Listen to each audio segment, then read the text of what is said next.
looks like we are live. Fantastic. Welcome back, everyone. Great to see you. We've got a glorious crew here today, and we're doing kind of an experimental session. We thought this would be really fun. We thought it would be a good way to put kind of some practical advice and answer kind of burning questions that folks might have about areas that may not be covered in other areas, other parts of the conference, or might just be specific to your organization. I'll do a quick round of introductions of the folks that we have here on the call, and then I'll set some expectations for kind of what we're going to do. My name is David Francis. I am the Vice President of Research at Talent Tech Labs. Joined today by Sarah Moss, who is a staffing systems expert and consultant. David Falwell, who is the co-founder of Staffing Referrals. Before that, the growth company. Lots of experience around candidate sourcing, marketing technology. We have Brian Deladon, the co-founder of Talent Tech Labs, who's worked inside of many different staffing companies before co-founding TTL, and has some insider baseball about what works and what doesn't operationally. And Rana Fatima, one of our senior analysts at Talent Tech Labs, who's primarily focused on talent management technology. So thank you all for joining us. Idea for this session is it's an Ask Me Anything. This is inspired from the Reddit forums, where folks will go on there and you can just go and ask any question that you want. You can go ahead and grill. And so the main rule for this session is there really is no rules. Whatever questions you like to ask, put them into the chat box, into the chat box, and we'll answer them as they come through. And so with that, I will pass it off to the audience to submit questions. Do we have background music? Might need some. We'll see. We should have had Covey on here to play his guitar.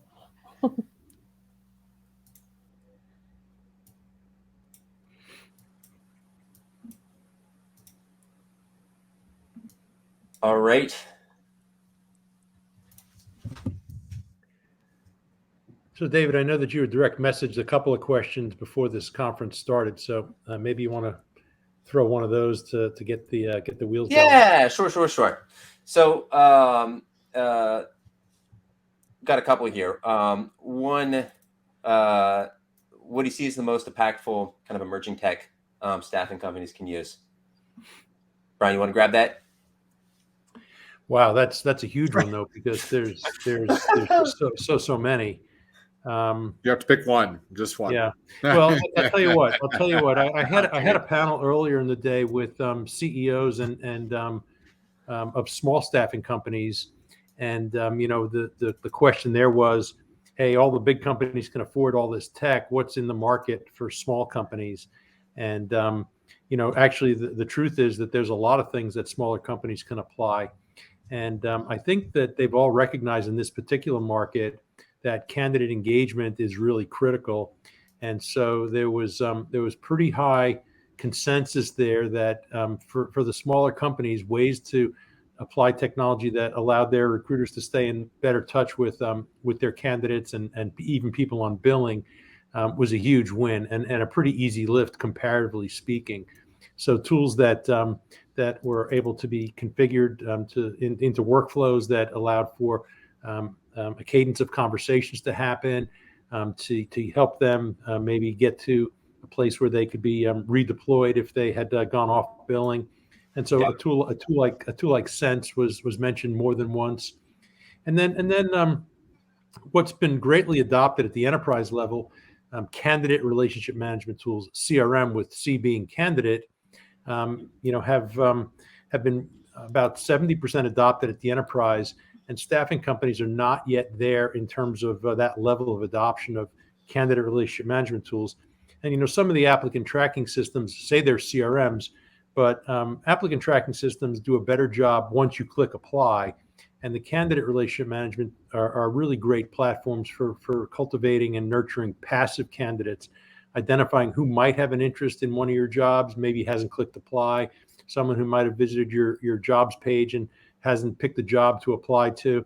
And once those platforms capture any form of identifiable information, they give you the ability, as a staffing company, to go back in and start to cultivate that candidate and try to find things that might be applicable to them. And there's more than a couple of instances where staffing companies have actually decided to keep the recruiters in the ATS and to get specialists, maybe sourcing people or marketing people, to man the CRM. So, and a couple of them made the example of, hey, dumping out a lot of the older contacts in the ATS and putting it into the CRM, and then letting the CRM run campaigns to try and re-engage those folks. So I think those are really impactful for smaller businesses. I know they work for big businesses as well, but I know that a lot of the staffing industry are in fact smaller companies. So hopefully that sheds some light on it. Yeah, it's awesome. We Kathleen shot a question. If you had to list one thing that's a must-have for a smaller, newer company, if they already have a CRM system in place, it's a great question. I have an answer. Go ahead. Yeah. The panel has other answers as well. But to me, the next thing after CRM system would be an onboarding tool to automate onboarding and make that as seamless as possible. So that would be my answer, is onboarding. Come on, panel. Yeah, what else you got? Well, I'm going to follow up. Following up on Brian's comment, I think on the automation side of things, I've managed HubSpot for multiple staffing agencies on the candidate front, and I look at HubSpot as the same as Herefish, Sense, same concept. It's just marketing automation, but tailored towards your candidate and the candidate experience. And having done that for multiple agencies and also for multiple businesses over my lifetime, I think that having something that keeps you in touch on an ongoing basis and makes sure that you're top of mind with the candidates, you have to be very thoughtful with the information. I don't know if I'd put that as the first tool or the one thing, but it's definitely a very powerful and can be something that drives a lot of engagement and can really be powerful for your company. Yeah. Oh, go ahead. Oh, I was just going to say, the thing I like about the engagement tools over HubSpot, I'll just say, though, is texting. And if you're in healthcare staffing, you got to be texting more than emailing or calling. And so with HubSpot, you need a method to text those campaigns as well. So I don't know if HubSpot's going to change that, but I guess we're all on the same page in terms of engagement and campaigns throughout the life cycle. Yeah. And I think I completely agree with you. And I've also, there's like 3 different, you have to add it in, it's like you add sales message into HubSpot, integrate it in, and then you can do it natively, or it feels like it's native, but you're buying an additional tool. So, but I completely agree. Texting is a must. So texting is definitely a must. So I was going to say, if it's not embedded in whatever CRM that you have right now, make sure that that's taken care of.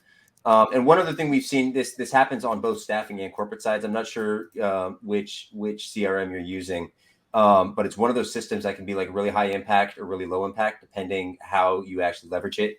And so, stage 1 is you get a CRM and you just get it implemented. And stage 2 is you start building like actual workflows that are going to start converting candidates. And so, what you might want to do, depending on what you have in place or kind of how far down the road you are with the CRMs, maybe do an audit. You see what kind of conversion rates you're getting. You see where folks are coming from. And maybe you build out some kind of automations inside of there, and so kind of like candidate journeys, basically, right? And so you can start reworking candidates with that tool. We found that a lot of companies buy a CRM, they use it for like 2 or 3 use cases, but there's like 20 other use cases that you could do, and you're paying like a pretty significant chunk of change for that. Go ahead, David. I was going to say, just to second what you said earlier, Sarah, about HubSpot versus the Sense or Herefish. The one thing I think is important from a staffing agency perspective, most agencies, unless you have a marketing team in place, HubSpot is going to require a lot of resources and a lot of specialty. You need to have somebody that knows how to build out the journeys, knows how to build out. Like, you need to have a dedicated resource or an outsourced company that you're working with. Right. It's a great platform. If you don't have that, go find something like Herefish or Sense where the content's pre-built out, where where you can go live day one and have a lot of those journeys already working for you. So It's more like Yeah. like a drag and drop builder kind of a thing. Yeah, as opposed yeah. to- yeah. It's like if I can do it, anybody can do it. Yeah, they make it very easy to add campaigns. And like you said, you want to look across your business process to automate those campaigns. So that's super powerful. I would say, just building on your point, David, that's such a key thing. And I feel like I've been doing this kind of consulting for 20 years. I feel like it's such a key point to just say out loud, which is you've got to be constantly getting more and more value out of the tools that you already have while you're looking at the next latest and greatest thing that's available on the market and being built, but always be getting more and more value out of your tools. Like you said, that's pretty accurate. 2 or 3 use cases out of your CRM ATS. And there's a lot that can be done there to help efficiency and get efficiency boosts and better service and all that. All right. We've got one from Jan. What is your take on the staff? For a new player, any innovations you see that are emerging in that market? I might take the first stab. I'll say yes. I think there are some actually pretty innovative new players that are on there. They tend to be kind of in like occupational focused. The name's eluding me right now. I can go look it up, but there's a company for that's like an ATS, a relatively newer ATS for healthcare staffing. That's just an absolute amazing system, and it's kind of optimizes workflows around healthcare, and just the user experience is fantastic. I think for some of them, like the legacy systems, functionally they work and they're really robust, and there's a lot that you can do with them. But from kind of a user perspective and a kind of extensibility perspective, they're getting kind of, I would say, almost overly. I don't know if over-architect is the word, or overly complicated. But I definitely think that there's some room for new players in the staffing space, particularly because it's consolidated to some degree.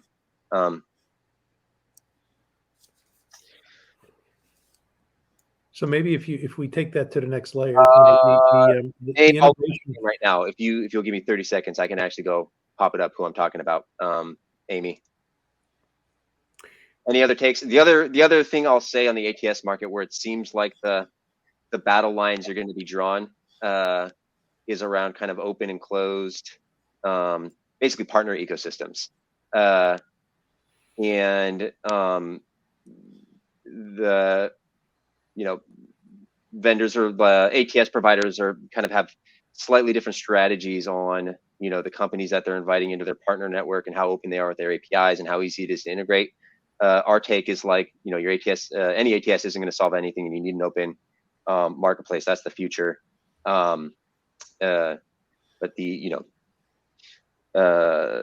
depending who you're using, that may be easier said than done.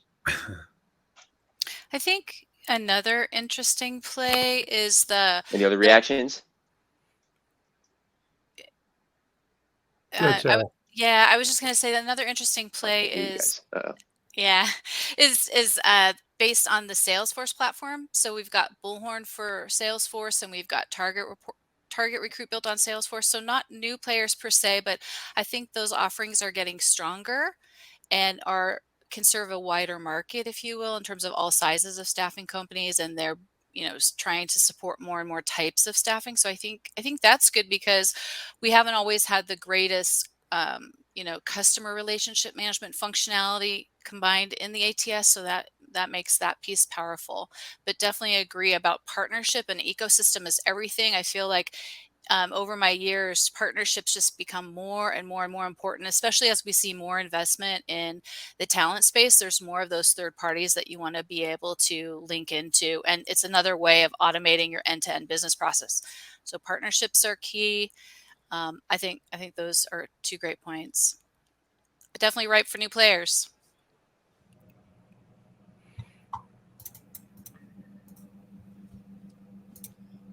All right, I'm back.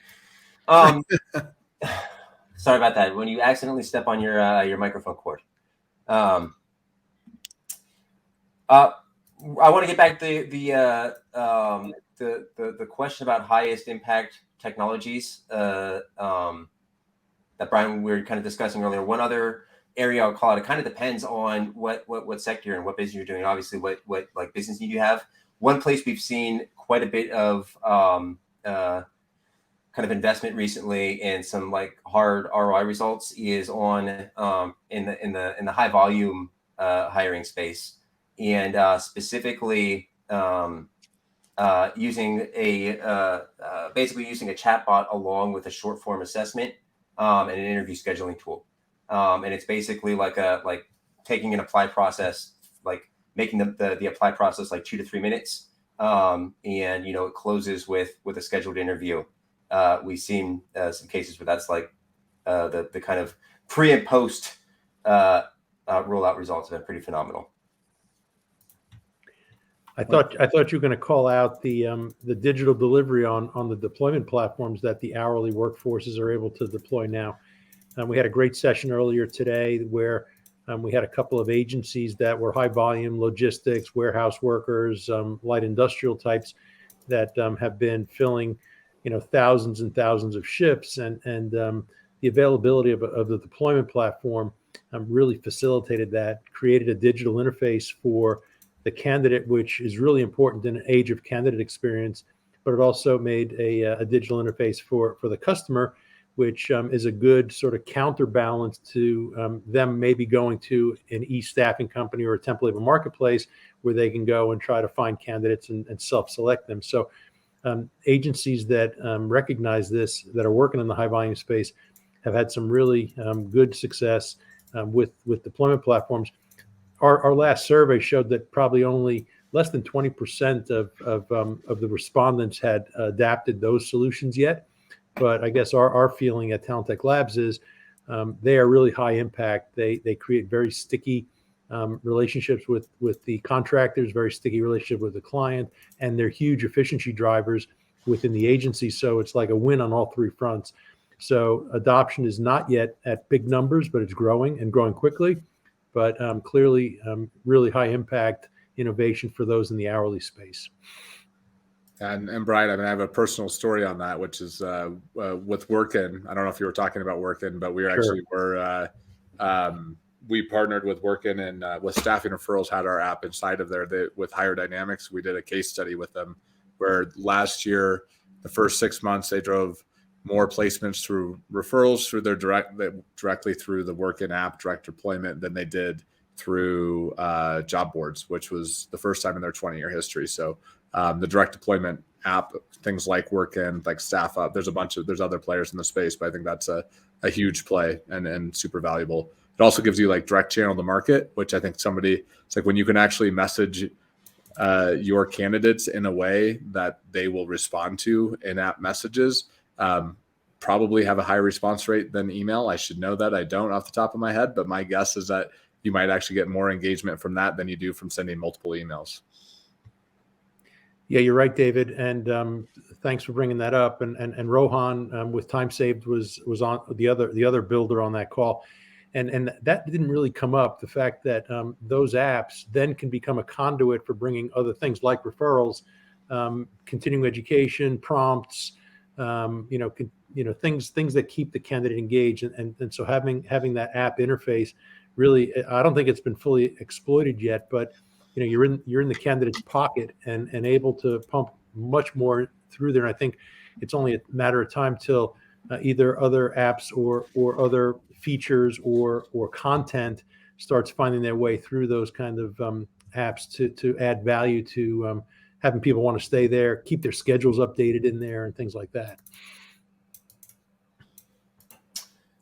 Great points. We got one. How do referrals compare versus job board advertising? Well, I have our stats. Well, it's kind of interesting. So I know our stats through our platform. We are placing across all of the agencies we work with. It's 18% of referral applicants get placed on assignment, and a job board's typically like 0.1% up to 1%, depending on the job board and the vertical. So we're about 18x normal job board. That said, a traditional referral, kind of an analog referral where I'm giving it to you word of mouth, probably closes at 35 to 50%. Right. We're getting more in the gate, but actually reduces the close rate because we're allowing it to go out there and kind of expand out to your social network in a little bit different way. What kind of volumes are you guys? Yeah, what kind of volumes are you getting up to? I mean, it depends on. I think our largest client we've got people that have had 3,000 placements in a year through referrals. So pretty significant. And that's more in and then when you get into healthcare, we're talking hundreds. But we have companies where 20 to 50% of their placements are coming from referrals. Usually when they start working with us, they're at 25%. We would expect them to go to 35 or 40% of their placements. So we have pretty good lift, which is where we're able to drive an ROI from that. Cool. Do you have any advice around kind of how to set up the schematics for it? Like, is there a price point at which it's like, oh, this is the... Yeah, that's actually it's fun, good question. So the two things. So one, you don't need software to do any of this. So you can not use us, or you can do this on your own, however you want to do it. Exactly. I highly recommend that if you are interested in getting more referrals, shifting from the kind of the old school way or the traditional way of doing referrals and staffing has been, we're going to give what we call the brand ambassador, or the person that's referring some, like I'm going to refer David Francis over, so I get paid out. Shifting it from a one-side referral bonus to a dual-sided referral bonus. And when you shift it to a dual-sided, it increases the likelihood that you're going to share the referral program. It increases the likelihood that you're going to talk about it, because it takes it from being a selfish act where I'm making money getting my friend's job to being a win-win. So one component, that's one component. Then on the price point, we actually didn't do this research, but I need to do more data analysis on this, but we had a company that we talked to who they went up from $100 referral bonus up to $2,000 referral bonuses. They were only doing the one-sided on the ambassador. And they actually said after $200, they saw no difference in the actual number of placements. They just got more referral leads. And I think a lot of agencies focus on trying to get as much money out the door. And the reality is, after a certain threshold, it's just like, do I want to help my friend out? And is this enough to actually incentivize me to talk about it and bring it across the line? So I think the financial reward is less impactful than some might think after a certain amount. Right. It's the diminishing returns, like tacos. It's like tacos. Cool. Yeah, I see a question from our friend Steve Ossie over at CoWorks, and it's a really good question. With all this tech out there to attract, engage, do everything but slice the toast in the morning, what's the role of the staffing? What does the staffing service layer look like in the future? And I think to respond to that, there's I think a good illustration where companies have come in that were purporting to be tech is the all solution. We will identify, match, and put people on assignment without any human intervention. And just a couple of years ago, as recently as that, people were making these kind of claims that totally tech enabled solutions would do the job. And over time, these kinds of platforms have come to realize that they needed a service layer. And what that service layer looks like, as you really drill into it, is more and more what a staffing company does. So although there are lots of tech enablers in the market, Steve, and this because you've deployed some of them, I think what those are meant to do really at the end of the day is to free up time from what recruiters and maybe even salespeople are doing, so that they can do more valuable things that require the high touch. The idea of being able to move data between two systems, or to refresh a stale resume, or to be able to get a candidate who shows a little bit of interest but hasn't yet applied, and a bot nudges them to make the next step in status. Those things all free up recruiters from having to do those either manually on a phone or with an email. And so we think that the service component of what staffing companies do really well, nurturing relationships, pitching the job, the virtue of taking a role at a particular client of yours, those things can go back to the priority for agency workers. And most of them probably ended up in the industry because they like talking to people. They like the higher touch things. They didn't necessarily love, pushing data through different forms and fields and making sure that they've, filled in all the boxes to be able to move to the next page.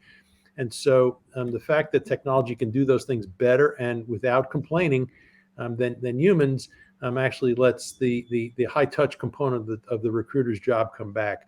So I do think that service layer is going to be where staffing companies can really shine. And hopefully people that got into the business for that are able to get back to spending their time more like in enjoyable tasks of interfacing with other humans. And Brian, just to add to that, the one thing that I completely agree with your statement on that, and I also think that it's like the automation should be to automate things that aren't meaningful, that aren't relationship driven, that don't need to be human, and then allow for the human connection to be the most important part of it. The second part of it, we did a survey. It was actually for a client years ago, but I tried to identify, like, would people be willing to self-onboard, self-fulfill for percentage increase in pay? And what we found is there's very different, distinct segments, right? Like there are people who still want the travel agent, and there are people who absolutely are willing to go through whatever length they possibly can without it. And so I think that at the end of the day, there might actually be segments of the population that want different experiences.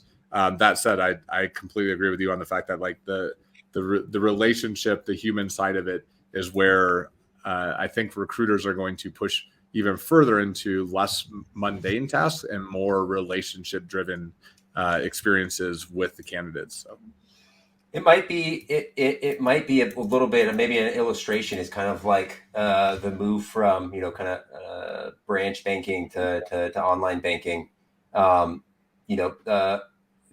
rarely visit a branch these days, but the financial institution I'm a part of still offers all kinds of service when I need it and kind of where I need it, and then in the staffing context, it's essentially offering the same thing.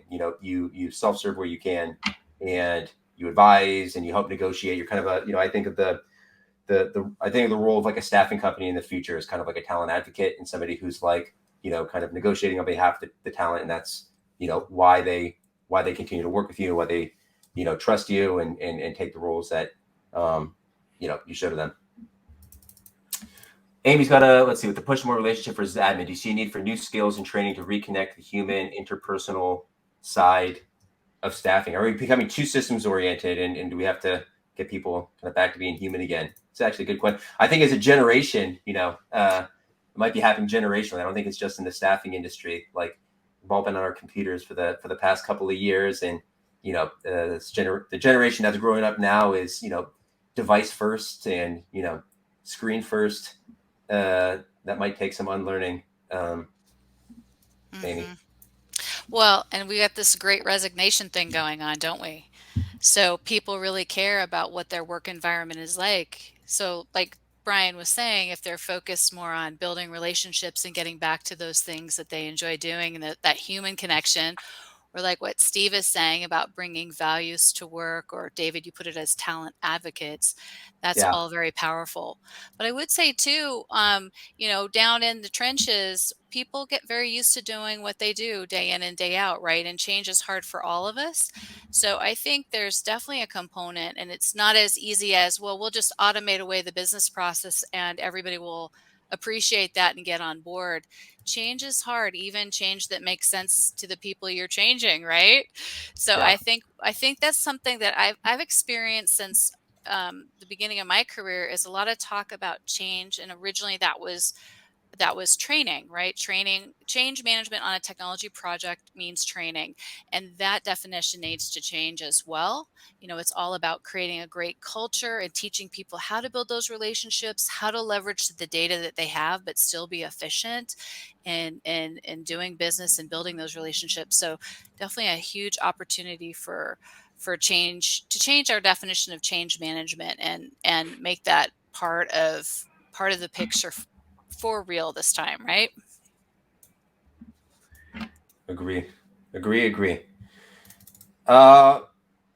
We've got one on AI regulations. Oh my gosh! So I've seen some early stage regulations being framed up at the state, local level on AI being prejudicial to underrepresented populations and minorities. What should staffing companies do to understand how this might impact them? NY City proposed regs while the provider that require the provider, conceivably the staffing company, to audit these AI tools for compliance. How can we ever do that? So, Good David, question. when you presented this morning, for those who saw it, you had a slide that showed that AI, how AI has really become quite pervasive, and Yeah, it's not just in the matching, but it's actually driving lots of different things. And it was yeah, a really neat slide that had a dozen or so different places where AI is manifesting. So yeah.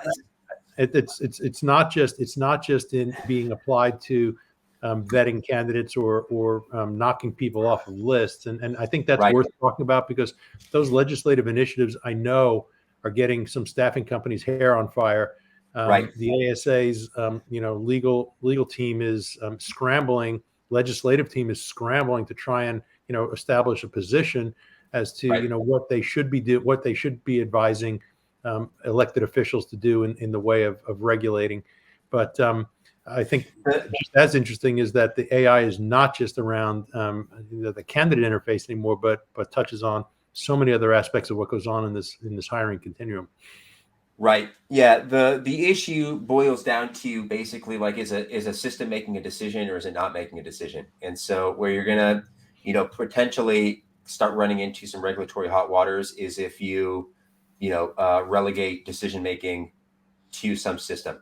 And the reason for that is you're going to need to be able to go in and then what the regulations are doing is you need to do this audit and understand like is the data biased? Can you do like a disparate impact analysis and make sure that comparable to your standard process, you're not disproportionately inadvertently impacting some underrepresented group because the data has been trained on historical data. So the two things I would do is number one, if you're using the first thing you should do anyways is just kind of do an internal audit and see where AI is being used in your process and just document that down. And there's kind of two flavors. There's your kind of standard process oriented AI, which is, we did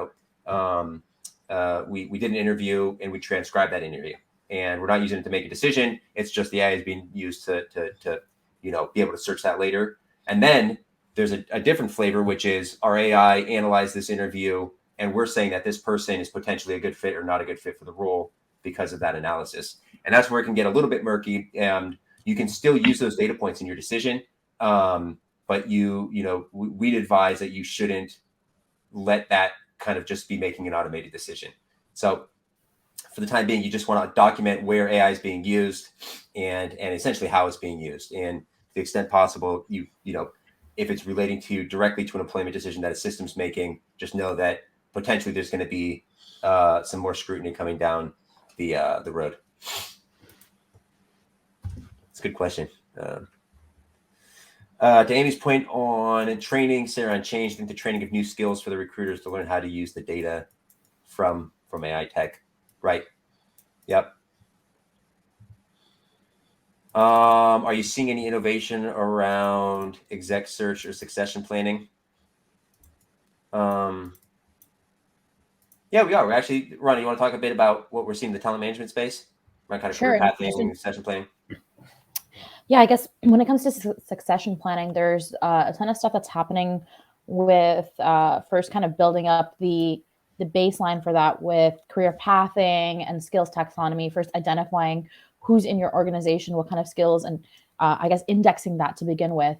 And then from there, kind of looking at opportunities of where it's possible to promote people or to kind of put them in a succession plan to set them up for success in the eventual role that you're trying to fill. So what we've seen, is a ton of movement in, the entire space of skills taxonomy with internal talent marketplaces, with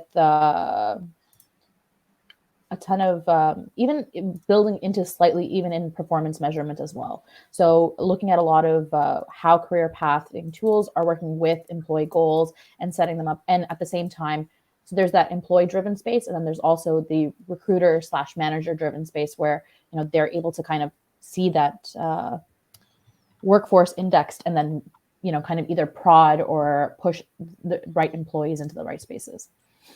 We've seen a couple of interesting tools around kind of the at the executive level, and it's kind of around team composition. There's a company based over in Europe. I think they're called TeamScope, and And basically what they do is it's like the kind of traditional management or management consulting model. If you're doing kind of executive search and planning, is you do this kind of behavioral assessment and kind of what are the relative strengths and skills of all these different team members.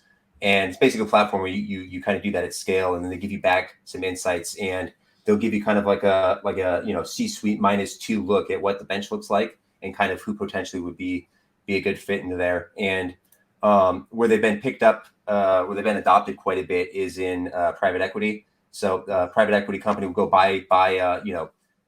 go invest in a firm or buy a solution, and then they want to know what does the exec team look like, and what's our bench look like as we grow that. And so basically they've been getting put into a bunch of portfolio companies, and apparently the traction's been pretty phenomenal. So interesting use case there. Yeah. So we're talking about exec search and innovation in exec search. I do think there's a lot of opportunity too for the basics in exec search, to be honest with you, and leverage tools for like engagement tools and just integrations. I feel like exec search is pretty old school in terms of leveraging technology. So I think there's some opportunities to just lift these technologies or tools from maybe mainline staffing and bring them into exec search as well. All right. We characterize technology as either threat or disruptor, opportunity, additive. What do you see as the biggest potential disruptor for the staffing industry? Another fun one. Brian, you want to take that? Well, I think that the agencies that are paying close attention to it, I think at first blush, we're getting concerned about what we would call e-staffing or temporary labor marketplaces. And in certain skill categories, you can go find designers and creative folks on an Upwork much more quickly than you might be able to through an agency. And so the simplicity of finding candidates on those platforms has let some people be concerned that those could be threats. I think you had one of your talks today, David, had Upwork on, and even Upwork and Fiverr, the two publicly traded flavors of temp labor marketplaces. And although their growth has been really high, and COVID accelerated it because staffing usually traditionally been putting people into on-premise jobs where companies required people to show up at their site to do the work. With COVID, they loosened that up and allowed people to work remotely. And so those platforms were able to overcome what had been a traditional barrier to them being a threat to agencies. And so they've stepped up. But even still, they're a very, very small drop in the bucket compared to the available market for staffing companies. So that could be a threat around the edges. But one that I personally think is much more disruptive for staffing agencies, traditional staffing agencies, is this direct sourcing solution that's in space now. And direct sourcing has been talked about for a number of years, but it was really hard to prove that it was what it was promised to be. But now in the past year or two, we've seen some really detailed playbooks come out that have proven that they can work. And originally, like we talked about, is it all tech? Can it do it all with tech? The early play was it's all tech. That's all you need. This platform will get it solved for you. And of course, that floundered. And so after some experimentation, these direct sourcing platforms in the hands of a MSP or a progressive agency that wants to sort of own a supply chain of itself, can be the orchestrator of making that model more successful. And we're seeing that happen now. And so I think the disruption may be in the form of reducing the available market for staffing firms, because if clients can source from candidates they already know, they're not going to have to put that rec out to a partner. Right. And so again, it's a bit of a balance. Is there a service layer that's sufficient to make sure that those candidates that are identified are actually available and would be a good fit and could be convinced to work at that particular client? But so on the one hand, they could reduce some of the available market, but on the other, I think they will also take a hit to put a dent in the margins that agencies are able to command, because if a threat is that, the client can find these people on their own, their willingness to pay agency markups, unless there's a really good service case to be made, could be a bit perilous for the margins of agencies. So I actually think those direct sourcing platforms are probably today, in the right hands, are actually quite a big potential disruptor to traditional staffing. And Brian, your chart that you guys had on the kind of the gap with where Upwork, I mean, I saw the where you basically showed Upwork and Fiverr, and there's TopTail. I don't think you had TopTail on there, but it's like kind of amazing that those, I see that as a huge threat, and also the fact that it hasn't driven more of an impact yet kind of surprises me. I use those daily.